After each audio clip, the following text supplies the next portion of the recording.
Voltei, galera. Aqui a gente pode fazer um comparativo. Eu botei essa ilustração e ela meio que dá pra gente comparar com aquela famosa pirâmide social da Idade Média, né? Que a gente tinha a igreja no topo, o rei e a nobreza ali logo em seguida e os camponeses na base. Com o absolutismo, as posições lá no topo da pirâmide elas mudam. Porque o rei passa a estar no topo, a igreja ela passa a ser subordinada ao rei. Beleza? Junto com o rei eu vou ter o seu exército, vou ter os militares, e abaixo dele eu vou ter a nobreza. A nobreza que ela vai depender totalmente dos impostos que o rei ele vai arrecadar. A nobreza e a igreja, eles não vão contribuir em nada com a sociedade. Quando eu falo em nada, eu estou falando financeiramente. Beleza? Só quem vai pagar impostos são os burgueses, os camponeses, os trabalhadores. É só essa galera, é só a terceira classe que vai pagar. Não pensem vocês que os burgueses, por mais que eles estejam aí colocados na parte alta da imagem, que eles estavam no topo dessa nova pirâmide social porque eles não estavam na base. Aquele lance de nasceu nobre, morre nobre, isso ainda existe. Você nasceu camponês, em tese você morre camponês, isso ainda existe. Beleza? Essa ordem divina que era defendida pela igreja, isso não mudou. Só que agora o rei ele passa a dar um papel de destaque para a burguesia porque é com a burguesia que ele está fechando. É com a burguesia que ele tem a sua aliança política e econômica. Então a gente vai ter no topo a figura do rei, abaixo dele a gente vai ter a nobreza e a igreja sendo controlados por ele, e ali andando junto com ele, não no mesmo nível que ele, mas andando junto com ele, a gente vai ter a burguesia.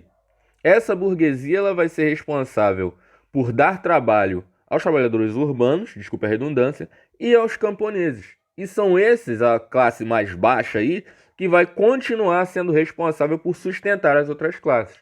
Então a situação da base da pirâmide continua a mesma, beleza? Já que a gente está falando tanto do mercantilismo, eu coloquei aqui para vocês alguns dos princípios fundamentais do mercantilismo, beleza? Gravem isso porque isso é importante. O mercantilismo, então, ele vai ter alguns princípios. O primeiro que eu listei para vocês, o chamado metalismo. O que seria metalismo? O metalismo seria o acúmulo de metais preciosos. Quando eu falo de metais preciosos, eu estou falando de ouro e prata, beleza? Que isso fique claro. Qual era a ideia do mercantilismo? Quanto mais ouro e prata um país tivesse, mais rico ele seria.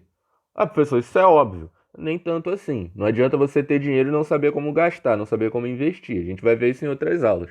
Mas o mercantilismo ele defendia isso. A medida da riqueza de um país está na quantidade de ouro e prata que ele consegue acumular. Beleza? A gente também tinha uma relação que era chamada de balança comercial favorável. Isso é uma coisa que existe na economia até hoje. O que seria a balança comercial favorável? É você, em termos técnicos, você fortalecer o superávit e enfraquecer o déficit. Tá, traduz isso para mim, professor. Balança comercial favorável é você exportar mais e importar menos. Ou seja, vender mais do que eu compro. Comprar o mínimo possível para eu gastar o mínimo possível e vender o máximo possível para eu arrecadar o máximo possível. Beleza? Vender mais, comprar menos. Isso é balança comercial favorável. A gente também tinha o protecionismo. O protecionismo, como eu disse para vocês, eram aquelas medidas que o governo ele ia criar para fortalecer e para proteger a sua economia, beleza? Protecionismo, proteção, lembra disso.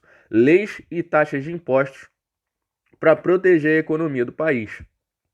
Esses impostos eles iam dificultar a a entrada de produtos estrangeiros no país e fortalecer a saída. Ou seja, tá ligado com esse lance da balança comercial favorável. O governo ele fazia ajustes para que as importações elas ficassem mais difíceis e as exportações ficassem mais fortes. Dentro do mercantilismo eu também tinha o chamado colonialismo. Era a conquista de colônias, conquista de novos territórios. Beleza? Para que eu vou querer conquistar novos territórios? Primeiro, para eu ter de onde tirar as riquezas, esse ouro e prata que eles queriam acumular, vocês acham que eles tiravam de onde? Era das colônias. E também para eu ter um mercado consumidor. Conquistando colônias, o pessoal que vive na minha colônia ele vai ser obrigado a fazer comércio somente comigo. Ele vai ser obrigado a comprar somente comigo. Ele vai ser obrigado a pagar aquilo que eu quiser que ele pague. Beleza? E eu vou pegar o que eu quiser de lá. Isso é aquilo que a gente chama de pacto colonial. Tranquilo? Quando eu domino uma colônia, ela vai ficar completamente sob a minha vontade comercial. A intervenção do Estado, ela também vai estar dentro daquelas medidas protecionistas. Beleza? O Estado ele vai controlar os impostos, ele vai controlar as leis, sempre fazendo com que a economia do país dele fique cada vez mais forte. E ele também vai fazer uma defesa da produção nacional. O que isso significa, professor? Significa dizer que, por exemplo, se eu tenho um produtor de tecido no meu país, o que eu vou fazer? Eu vou dificultar a vida de todos os outros produtores de tecido para que esse cara especificamente ele esteja sozinho no mercado e só ele venda. Só fazendo com que só ele venda, ele vai lucrar muito mais, sozinho. E aí, quanto mais ele lucrar, mais imposto ele vai me pagar. Entende? Essa era a relação de defesa da produção nacional. Dentro do absolutismo também a gente vai ter alguns teóricos. A gente falou sobre alguns deles na aula sobre o Renascimento, especialmente sobre esse cara aqui, o Nicolau Maquiavel. Maquiavel a gente já viu naquela aula que ele era um cara que defendia o pragmatismo. Ele vai escrever o livro O Príncipe. Aliás, muitos de vocês erraram essa questão no teste, é uma questão muito boba, e vocês erraram no teste, mesmo com consulta, que eu achei absurdo. Mas Maquiavel ele vai ser um cara que vai defender o pragmatismo. Como assim o pragmatismo? Tudo que um rei precisa fazer para chegar ao poder, ele tem que fazer, não importando as leis, a moral, nada disso. E ele também tem que fazer de tudo para se manter no poder. Se ele tiver que matar alguém para chegar no poder, se ele tiver que matar o próprio irmão para chegar no poder, que mate, sabe? Essas eram as ideias basicamente defendidas pelo Nicolau Maquiavel. A gente também vai ter um cara chamado Jacques Rousseau. Jacques Rousseau era um francês, era um bispo francês que defendia que o poder dos reis ele vinha direto de Deus. Então essa teoria do direito divino dos reis, ela foi muito difundida por esse cara, pelo Jacques Rousseau. E por conta disso, o rei ele não podia ser questionado. Se você se levantasse contra o rei, você estava se levantando contra o próprio Deus, beleza? Ele era um cara que defendia isso. E um outro pensador também era o Thomas Hobbes. Thomas Hobbes ele vai escrever um livro O Leviatã, um livro famoso até. Thomas Hobbes ele defendia que o povo ele precisava de um líder forte, um líder autoritário, para poder controlar a vida do povo.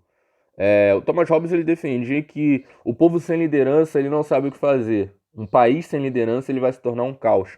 Então o governo precisava ser absolutista, o governo precisava ser, sabe, ditatorial. O rei precisava ser autoritário para que o reino ele andasse sempre em ordem. Tranquilo? No próximo vídeo então a gente vai falar sobre alguns reis absolutistas que surgiram na Europa dentro desse período.